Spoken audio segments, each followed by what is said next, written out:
Hey everyone, welcome back to the channel. For a while now, I've been wondering whether a budget, wireless in-ear monitor system like one of these, which is the Xvive system, is a worthy investment before your band can afford a full-on closed IEM setup. My band recently had some important gigs to play and I really wanted to make sure that our clean vocalist Isabella could hear herself because we've recently had pretty mixed experiences with stage monitors. So I got the Xvive wireless IEM system and a pair of single driver Shure earphones for her to use, and I also bought a receiver and a pair of earphones for myself as well. Now this unit is pretty much just a compromise on a full closed IEM system, and it definitely does what it says on the tin, but not much more than that. So in this review, I want to take a look at the limitations of such a system when compared to a full closed one. Now with this system you can use one transmitter with as many receivers as you'd like, but you're only getting one mono mix per transmitter that you're using. And that's the general downside with these systems, is that you're only getting one mix and you have to set it up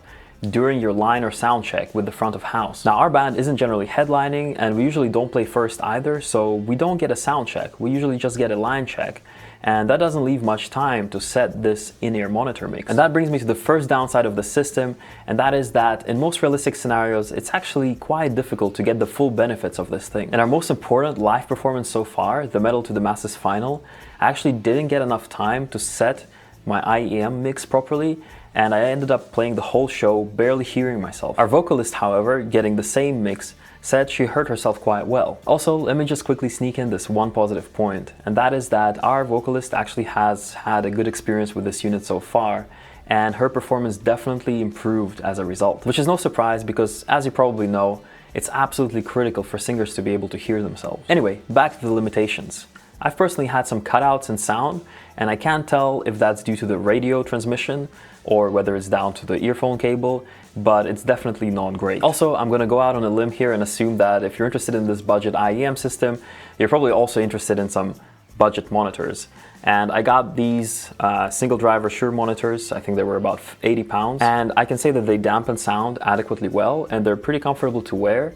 But in terms of getting that sound isolation, you actually have to kind of get them in a sweet spot rather than just stick them in your ear. Unlike with regular earplugs, just pushing these further into your ear and therefore out of that sweet spot can actually result in you getting zero sound isolation. This means that if they ever move slightly out of position during a performance, it's not just a matter of lifting your hand for half a second, pushing it back in, and then continuing playing. You'll actually have to fiddle around with it for 2 to 3 seconds to get it back into that sweet spot. Also with the foam tips, you have to compress them and then stick them well into your ear, which means it pretty much has to involve both hands. So if your earphone falls out halfway through a song, well, you're pretty much screwed for the entirety of that song. Okay, let's move on to the merits of the wireless unit itself. The receivers and transmitter feel pretty solid in terms of the build quality, and the channel switching works all right, and it's unlikely to be triggered accidentally.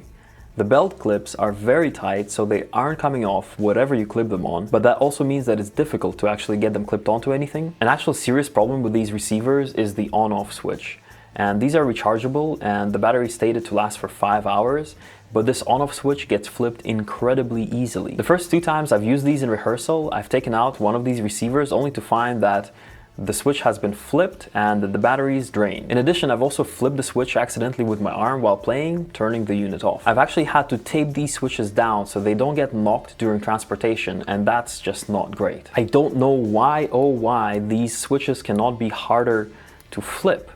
I don't understand what the design mentality is behind this. It's not like you need to easily switch it on and off. You only need to do it once when you go on and once when you come off. Anyway, in conclusion, this device is not a miracle device, and as more of our band members get receivers and our mix becomes more and more complex, I also expect that it'll be harder to identify our instruments through these cheaper single driver earphones. However, for a vocalist, I would say that this is a game changer and might actually be a miracle device. So if your band is thinking about getting something like this, I would say definitely get it for your vocalist, but for the other people in the band, maybe keep relying on those venue monitors just a little bit longer. So that's it for this video. If you're interested in my lightweight but roadworthy quad Cortex based guitar rig, then this is the video you want to check out next. But as always, thank you so much for watching and I'll see you in the next one.